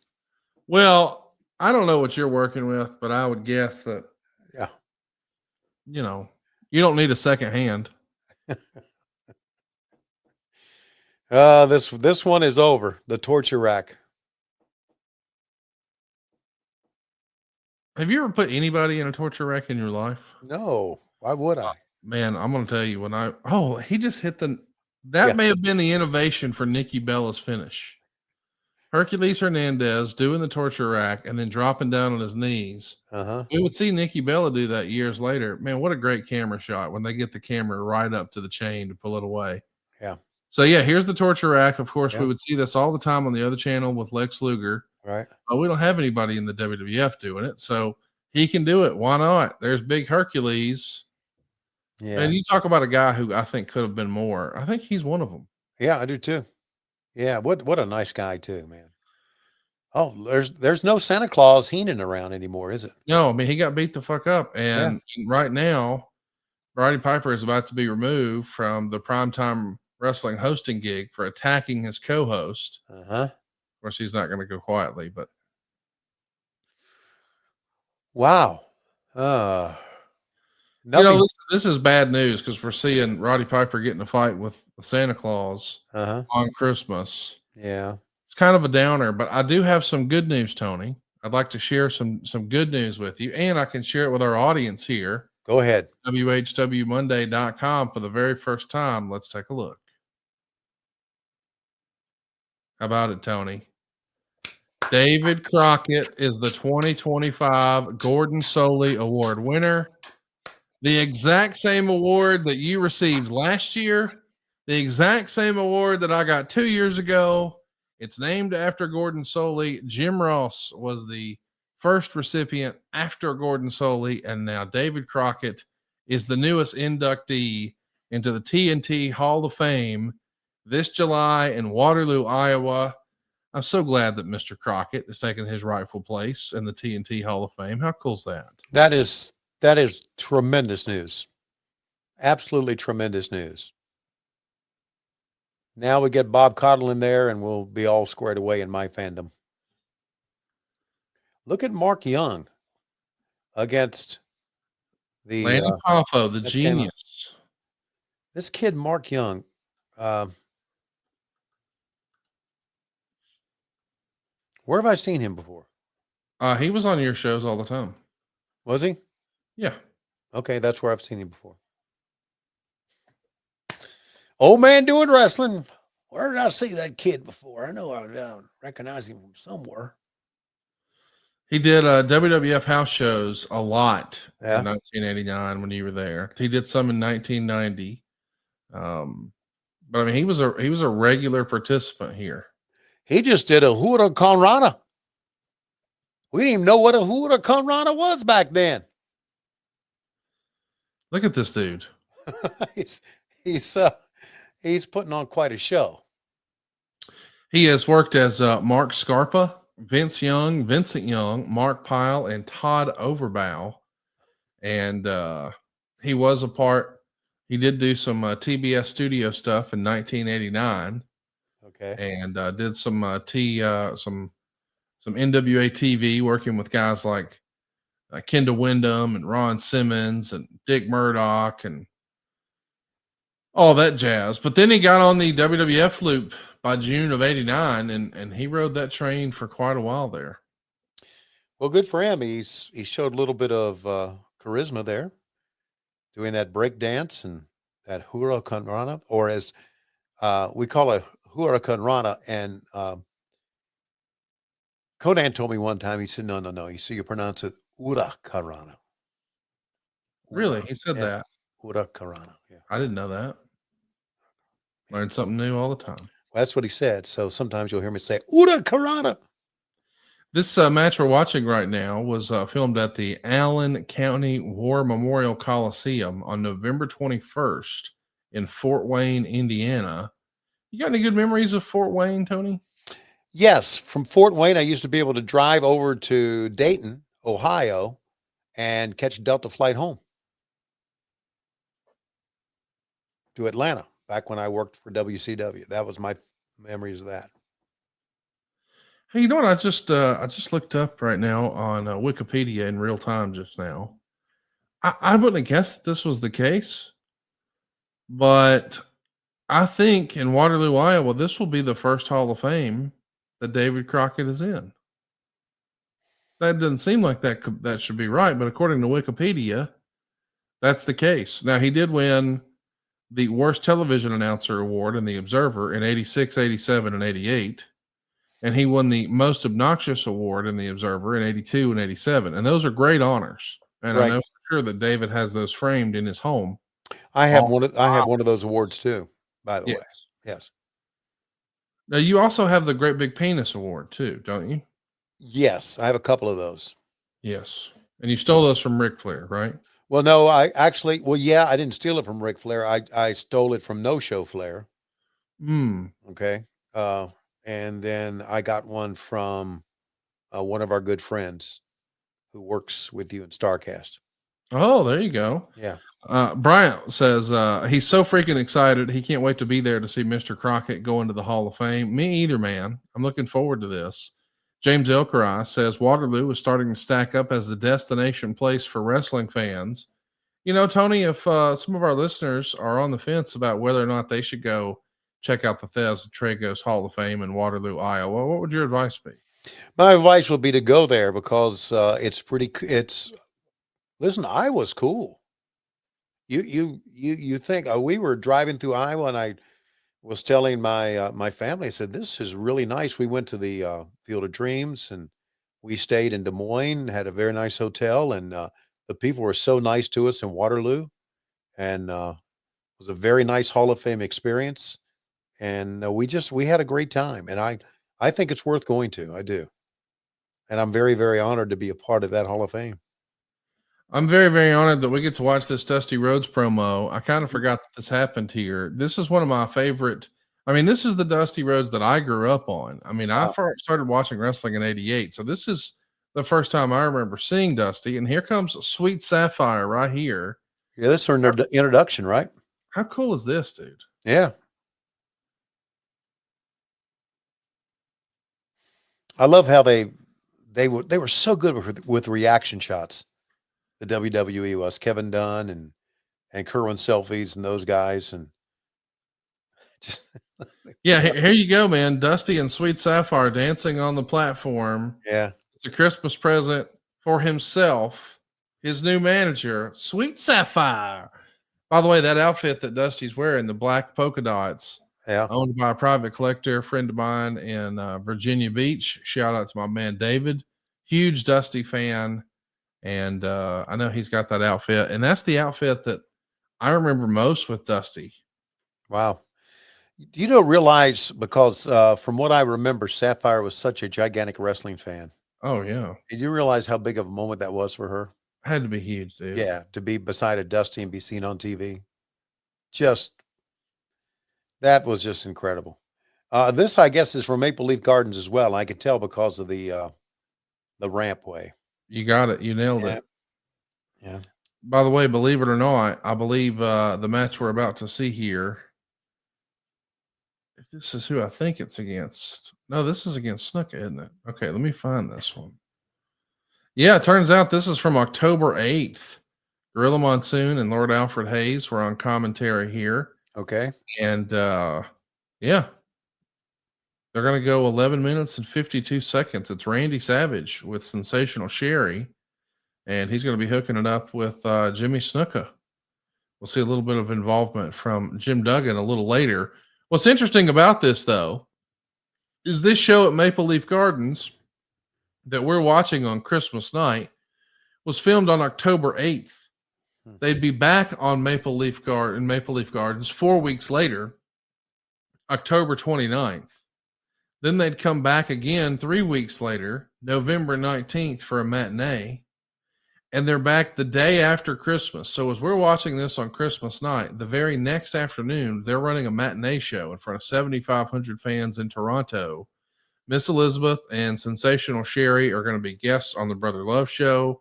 We'll see Jim Duggan working with Randy Savage. And our main event that night is the Ultimate Warrior working with Dino Bravo.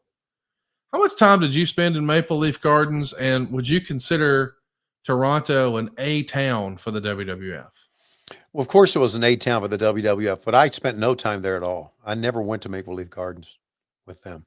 I only went out basically I would go out for Madison Square Garden and Boston Garden, and then I would go out for the Superstars and Challenge tapings. I don't think we taped Superstars or Challenge there while I was there. So, but I knew Billy Red and I knew Jack Tunney, and they were pretty good guys. I thought I got along with them.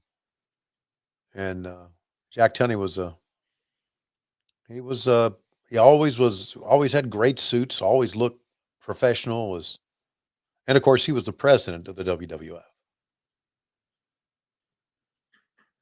Man, I just love this Macho King era of Randy Savage. I had that question asked to me the other day. Did I prefer, the Macho King, the Macho Man, or the Macho Man when he sort of went to the jackets and cowboy hats.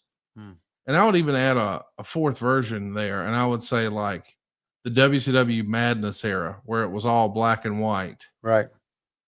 If you had sort of to think about those four categories of his career, call it WrestleMania 3, WrestleMania 4, traditional Macho Man, and then Macho King, sort of WrestleMania 6 era. And then you would see like 7, 8, 9, that's all cowboy hats and pants. And then the WCW Macho Madness, I got 3 ladies with me. I'm as big as a house. I'm all black and white. Can you rank those for me as your favorites of the Macho Man iterations? Well, to me, when I think about the Macho Man, I think about the early Macho Man, which would be, I guess, the first couple of WrestleManias, so 4, 5, and 6. Would that be right? Mm-hmm. And then I would go with the Macho King, and then I would go with Macho Man with the cowboy hat, and then I would go with the WCW Macho Man. I'm probably the OG Macho Man, WrestleMania 3, 4, 5, Right. number 1, Right. King second. And then I'm probably the WCW Macho, and then the cowboy hat. I can't get into cowboy hat Macho Man. Okay. Well, I don't know why I can't. It's irrational. Well, we're close, so we have the same number 1 and number 2. When he starts wrestling in pants, it feels like, wait, this isn't the same. Yeah. And when he's wrestling in a shirt, it's like, wait, this isn't the same. And instead of, I like the bandana, that was cool. I like the crown, that was cool.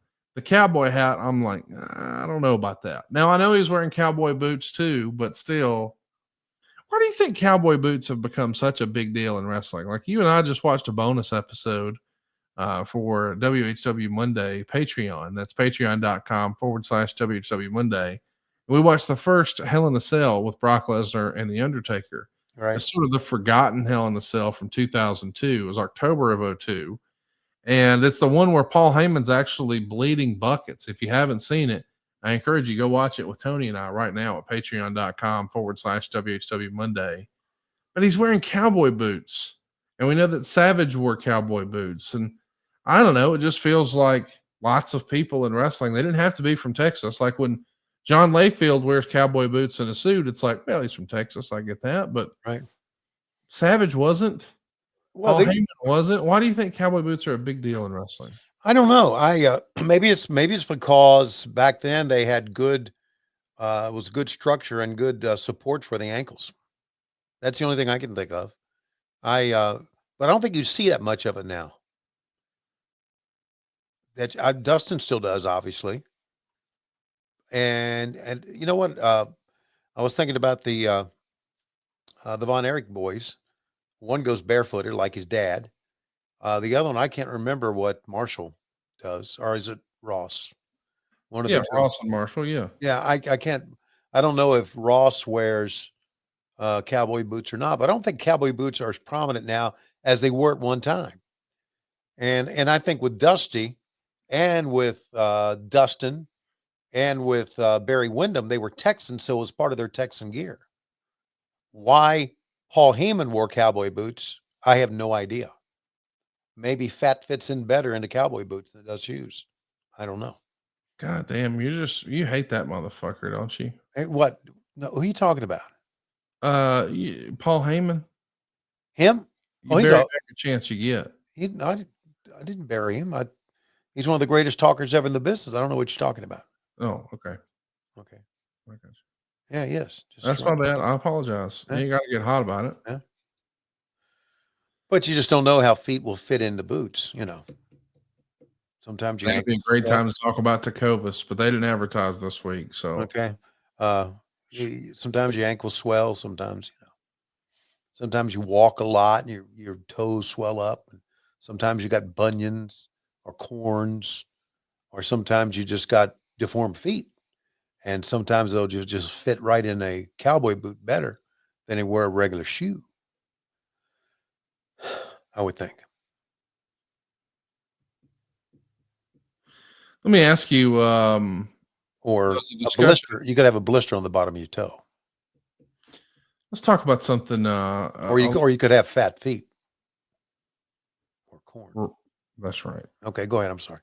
No, don't have anything. No, I'm sorry. I'm finished with the feet. No. Listen, everybody knows that you got a big foot fetish. I mean, it's been well established. No, every time I'm in AEW, they're like, "Don't let Schiavone start asking for feet pics," and I'm like, "What?" And it's just a whole thing. It takes on a life of its own. Yeah, I don't remember that. It was discussed earlier today on wrestling Twitter. Friends or Seinfeld? Seinfeld. Okay. Friends was great, but Seinfeld was classic, right? Agree. Yeah. I mean, can you find a better character than George Costanza? No. To me, he's like character number one of all time TV. So, and I thought Friends was funny. It was very well written, but come on, Seinfeld. I guess there are people out there that said Friends. I'm sure there's a couple idiots. I know that our daughter Morgan, she's a big Friends fanatic. Like whenever I come home from work, if she's home from school, I know when I come into the living room, Friends is on. Yeah. Well, she's seen every episode 182 times, but she just likes the background noise as she Snapchats her friends or whatever. Yeah, I get that. I get that. It's, I think, am I wrong to say it's probably bigger with females than it is with guys? No doubt. Of course it is. Yeah. Okay. Totally agree. Yeah. Meanwhile, Jimmy Snuka, I remember Jimmy Snuka. I remember when Jimmy Snuka came back to the WWE. I was in that meeting, and Jim and Vince had announced that Jimmy Snuka, one of the best baby faces we've ever had in this company, is coming back to the WWE. I don't know where he had been at that time. Since that time, in hiding after the murder. Okay, he had left WWE. That's right. Right, and then this was his return back, and he still looked pretty damn good, didn't he? Dude, he looks amazing. Yeah. I mean, his girlfriend didn't stand a chance. I'll tell you that. Okay, referee down. What's wrong? Where'd you go? Ref. That could be the line of the night. Referee down. Look, he's being pulled by his chin, and she smacked him in the ass to get him over. She pulled the referee over by the chin and then smacked him in the ass with her pocketbook to get him over there. By the way, in case you're wondering, he had been with the AWA and New Japan. Okay. He finished up with the WWF. I think his last WWF show was in the summer of 1985, like June 24th, 1985. But he does eventually get back into the good graces of Vince McMahon and the World Wrestling Federation. And he makes his return here in 1989. I think that his first show back, believe it or not, was a Saturday Night's Main Event in April, where he beats Boris Zukov in Des Moines, Iowa. That was the 21st edition of Saturday Night's Main Event. And then he would start working with Ted DiBiase on the house shows, and that was all in late April and early May of 1989. What was your experience like working with Jimmy Snuka, and when did you start to hear of these stories that have become sort of infamous about his real life and his girlfriend? I only heard the stories after I left wrestling. Wow. Okay. Yeah. So it wasn't common knowledge back then. And not to me, it wasn't. No, Okay. not at all. And my work with Jimmy was fine. Jimmy was pretty cool. And he was very nice, very polite, and brother this and brother that. And so I only heard about those stories, and I remember saying, seriously? Really? That never knew that. So there you go. James Ilkarai says, seeing this crowd not lit up looks amazing. I really do like that. I like when it's the lighting like we enjoyed tonight. I do think sometimes it can get too slick and too polished. Yep. I appreciated what they tried to do with Saturday night's main event. No big jumbotrons and things like that. They tried to dumb it down just a little bit. What did you think about the ramp that we just saw in like Maple Leaf Gardens and all that? That was a staple in a lot of WCW shows, but it wasn't common in the WWF. Did you like it in the WWF, or did it feel out of place? It felt out of place to me. It always felt up when I see When I see a rampway, I think of WCW. I think of the early days of WCW, the Jim Hurt era, you know? Yeah, that makes And sense. yeah, and so I don't, I'm not for it. Piper made it back to the studio, by the way, after he was thrown off and he beat up poor Kevin Granith, one of our production assistants back at that time. Kevin, a good guy, man. And he beat up Bobby the Brain Heenan. I mean, Piper's Yep. been on a tear. Right. And right now, of course, he's trying to save Christmas for a lot of little good boys and girls. But yeah, I could see how maybe Mick Foley was upset with this, knowing that there are a lot of kids watching this and it's on Christmas Day. Maybe we do need to help mom and dad out a little bit with some of the Santa stuff. But I hope that Santa is good for you, Tony. I know we've only got one more episode to put in the can before you and I are going to have our Christmas, because next week's episode, Tony, believe it or not, comes out on Christmas Day. Wow. What happened when a Christmas miracle, Tony? What do you think about that? I think it's great. I think it'll be a wonderful time to just gather around the tree, sing carols, think about what great a year this was for all of us, and just count our blessings and be with our friends and talk about wrestling and all that stuff. Well, before we get there, I want to ask you, what would you rather us watch? Starrcade 88 or Starrcade 94? Let me run you through some of the cards and we'll decide what we're going to watch next week. Starrcade 88 had the Varsity Club working with the Fanatics. We also had the Midnight Express against the original Midnight Express. Cornette in one corner, Paulie in another. Then we've got the Russian Assassins 1 and 2 taking on Junkyard Dog and Ivan Koloff. We've got Rick Steiner working with Mike Rotundo with Kevin Sullivan in his corner for the NWA Television Championship. We've also got Barry Windham with JJ taking on Bam Bam Bigelow with Oliver Humperdinck for the U.S. title. Sting in tag team action with Dusty Rhodes against the Road Warriors. Ric Flair will be working with Lex Luger for the world title. That is Starrcade 88. Meanwhile, Starrcade 94 is Vader and Duggan for the U.S. title. Alex Wright and a very young Jean-Paul Levesque. We know him as Triple H. Johnny B. Bad working with Arn Anderson for the television championship. The Nasty Boys working with Harlem Heat. Mr. T hooking it up with Kevin Sullivan. Sting working with the former Avalanche or the former Earthquake. Here we're calling him Avalanche. In the main event, and this is not a rib, I'm not making this up. It's Nashville, Tennessee at the Nashville Municipal Auditorium. It's Sting versus the Butcher. Yes, Brutus the freaking Barber Beefcake in the world title for the WCW Big Gold Belt in the main event of Starrcade. That's Starrcade 94. Of course, it's called Starrcade 94 Triple Threat. And you might be asking yourself, there's no triple threat matches. That is correct. It's WCW in 94. What do you think, Tony? You want to watch 88 or 94 next week? 94. Wow, no hesitation. We know what we're doing, and it's our Christmas plan. We hope you'll do a little Christmas vacation with us and watch Starrcade 94 together next week right here on WHWMonday.com. But, Tony, right now, it looks like it's about that time. Ladies and gentlemen, it's beginning to look a lot like Christmas. Toys in all the stores. What do you want on your hot dog?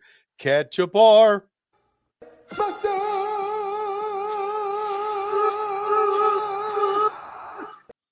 God bless America. See you next time. What Happened When comes to you each and every week.